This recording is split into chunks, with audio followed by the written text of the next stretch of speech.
News 28 मराठीमध्ये आपले स्वागत आहे। आजच्या मोठ्या बातम्यांबद्दल बोलूया। लोकप्रतिनिधी व डिजिटल मीडियाने दखल घेतल्यामुळे प्रवासी व नागरिक झाले धूळमुक्त। संभाजीनगर मालेगाव हायवे पासून देवगाव ते लासूर रोड साधारणपणे 1 वर्षापासून खोदून ठेवला। मागील वर्षी धुळीमुळे नुकसान झाले आणि यावर्षी तीच परिस्थिती धुळीमुळे शेतकरी आक्रमक झाले। मिरची उत्पादक शेतकरी भानुदास कडबा गोरे यांनी 4 लाखाची नुकसान भरपाई मागितली। गणेश मच्छिंद्र गोरे यांचे रोड टच टोमॅटो पीक असून यांचे 3 लाखाचे नुकसान झाले। रोडची धूळ रोडपासून 1500 ते 2000 फुटापर्यंत दूर जाते, हे मागील वर्षी सर्व शेतकऱ्यांनी अनुभवले। प्रवाशांना सुद्धा याचा खूप त्रास सहन करावा लागतो।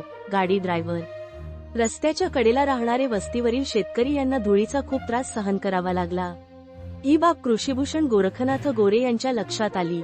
धुळीमुळे शेतकऱ्यांच्या पिकाचे होणारे नुकसान ही बाब लोकप्रतिनिधी व कॉन्ट्रॅक्टर तसेच गाव पातळीवरील प्रतिनिधी यांच्या सोशल मीडियापर्यंत पोहोचवली व रस्ता बंद आंदोलनाचा इशाराही दिला।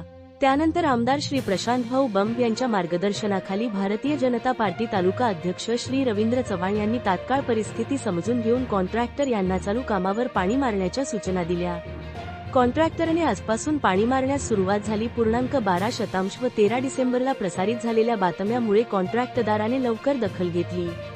सर्व शेतकरी बंधूंनी, प्रवाशांनी, चालक, मालक यांनी डिजिटल मीडिया व लोकप्रतिनिधीचे आभार मानले। इंडिया न्यूज 28 वैजापूर तालुका प्रतिनिधी अनिल शांताराम सूर्यवंशीची रिपोर्ट।